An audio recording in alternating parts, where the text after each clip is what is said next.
going to be building today, or at least starting to build today, is going to be a camp kitchen setup. And I wanted to keep this as lightweight, as cost effective, and as simple as possible, because I know that if it's not easy to use and easy to take out of the car, easy to pack up, I'm not going to use it. So let's start designing, see what we can come up with, and hopefully by the end of this video, I'll have something that works pretty well. So I have a couple of constraints that I need to design within. First, I found these folding leg brackets on sale on Amazon.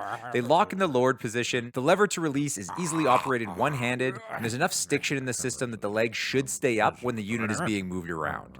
For storage, I found these bins from IKEA that will function as my drawers. There are full and half sizes to accommodate various storage needs, and they're built to support their weight with the lip being used as a drawer slide.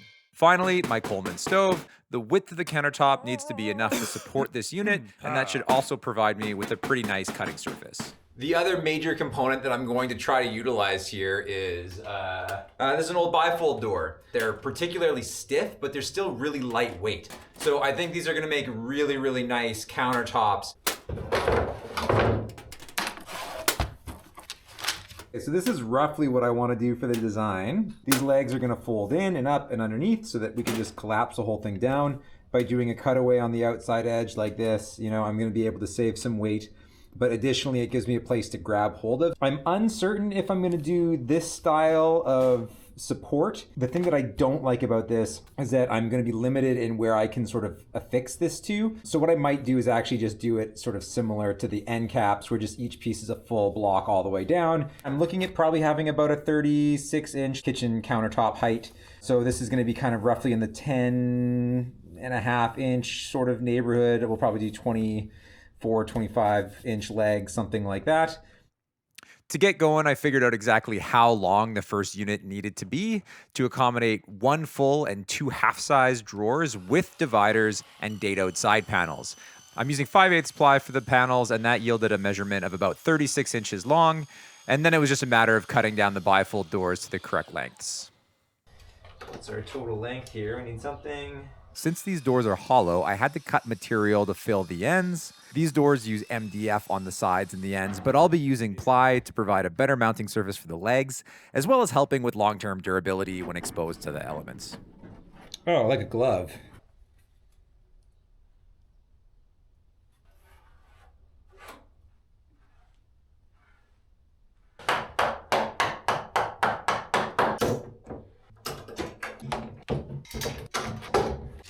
So let's find center.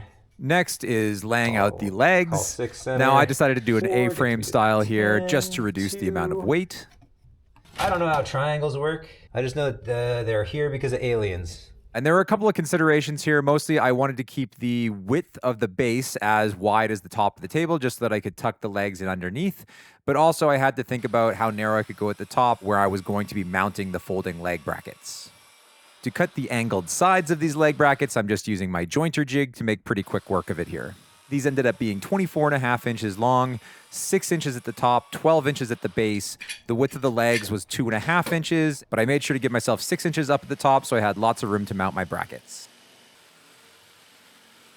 While the jigsaw might be my least favorite tool on the planet, unfortunately it's the only tool that I really have that can handle an operation like cutting away the material for the A-frames. So all of my lines kind of look like trash, but you know what? It's for camping, so I'm not overly concerned about it.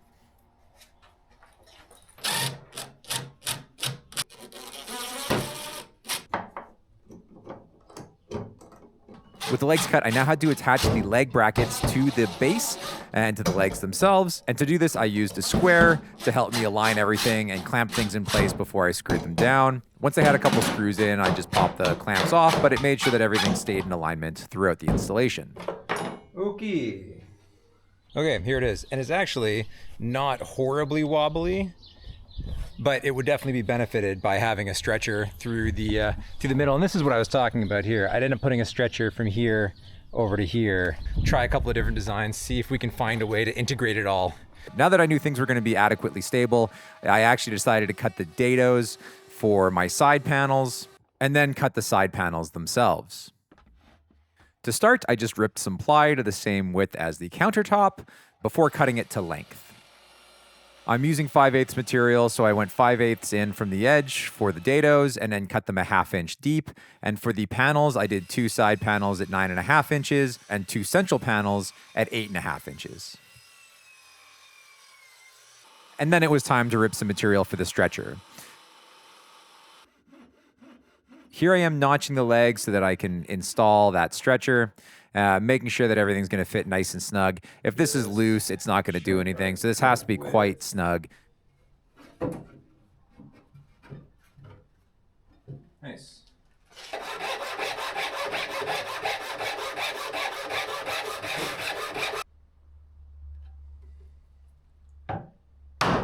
Ultimately, mine ended up being a little bit slack, so what I decided to do was just add a wedge at the intersection of the stretcher and the leg itself to help put a lot more tension back into that system and keep things snug. Okay, I want to do another quick test here. So that's with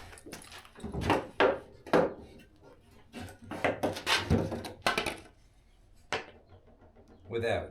So yeah, it definitely makes a difference. Whether or not it's worth the hassle of carrying around an extra piece of lumber, I don't know, but For a guy who hates using the jigsaw so much, I certainly made a lot of use of it on this project. The next step was going to be to hog out the material from the side panels and middle braces for the drawer slides. And this necessitated some drilling just to open up some access points for the jigsaw to sit in and then to cut away the material. And once this is done, I have all the base pieces ready to go. I did a test fit up here just to see how everything was going to sit, and it looks like we're in very good shape. Dimensionally, everything worked out the way that I wanted it to. I made a calculation error somewhere. There's a 1/4 inch less space in the gap here, but all of my measurements were based approximately around one of these guys, and they still fit in here. Oh, that one's full. They still fit in here with tons of clearance, so it's really not a big deal to me. This height will work just fine. So the last step before final assembly is going to be paint. And in this case, I chose to use spray paint, which in retrospect was probably a poor idea. I likely could have gotten this done a lot faster had I just used a traditional outdoor latex, and likely cheaper as well. But I wouldn't have felt as cool, so...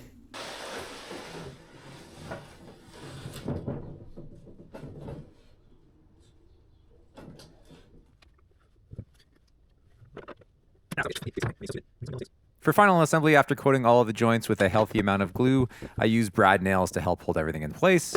On the outside panels, because I have kind of a lap joint, like dado style joint here, I've got a lot of glue surface, but I wanted to make sure that everything was being held in place. So I pin nailed from the sides and also from the bottom. Now with the hollow doors on the ends, it's okay. You can kind of nail in a bunch of different places, but in the center, you only have support on the outside edges where the rails are sitting.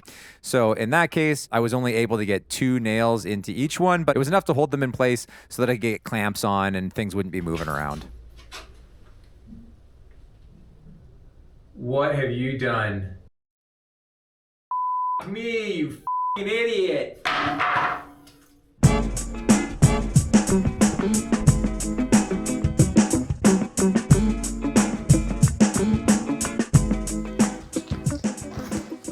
Okay, well, we did it. It was a little touch and go there for a minute after a pretty significant meltdown. I have to call it what it was. I managed to fix all the mistakes, finish the first unit, which is the unit behind me, and then since then I took a little bit of time away. I ended up building the second unit, and it was really interesting the way that these 2 units came together. Obviously, for the second unit, I had the experience of building the first one, but in spite of that, I still made a bunch of mistakes on the second one. It is not perfect by any stretch. The first unit, with mistakes and everything, took me like 5 days to build. Now, admittedly, I kind of chipped away at it. The second unit I built in a day. The only thing that delayed me on getting it done faster was paint, and obviously that takes time to cure. And to be fair, I kind of regret that I rushed assembly on it a bit. So regrettably, the paint, I mean, it's still literally, I put a coat on it this morning. So there's part of it that's still drying. It has not cured fully. I've already managed to put a couple of scratches in it because I've been trying to work with it while it's still been wet, which is really silly. I should have just given myself more time, but this is gonna get beat up anyway, so I can't treat it like it's entirely too precious. If I wanted something that was going to be more resilient, I needed to use different materials with different coverings. And I think, to be fair, if the tops of these do get pretty beat up, I know you can get like stick-on stainless steel, so I might actually just get some stick-on stainless steel, bend some flanges on it so that I can get coverage on the sides here, and yeah, just slap stainless steel on top of it, just for something that I know is going to last, and that frankly isn't really going to add much weight either, because those sheets are pretty thin. I will say the weight on both of these, though, in spite of this one being slightly heavier, the weight is perfect. With the current load that they bear, they are extraordinarily easy to throw around. Packing them up, I've already thrown them both in the car. They stack on top of each other really nicely. So, I mean, look, these aren't tested at all. These aren't tested at all. I don't know if these are going to last a day, let alone a month of daily use. But they're about to embark on a month of daily use, and I'll be reporting back regularly what quirks they may have or challenges that I have as I kind of use them a little bit more. So if you're curious about long-term durability of building something like this out of wood, and I realize that a month isn't a great test, but for a lot of people, you're only really going to camp like a total of maybe 30 days a year. So it might not be that far of a stretch. If you're curious about the life on these and how they perform over the next month, feel free to check back. If there's a lot of interest, I can do kind of a follow-up video on these specifically. If not, it'll just be kind of through some of the vloggy stuff that I'll be doing the next little while. That'll give you a look at the day-to-day and how these have held up. Okay, so with that said, I still have a massive list of things to do before I leave. I actually leave in just 2 days for this month-long trip, and I am grossly underprepared for it, so I gotta go. But thanks very much for checking out the video. If you got any questions, feel free to throw them down in the comments, and I'll try to get back to you on them. Though expect that it may be a couple of days before I get there.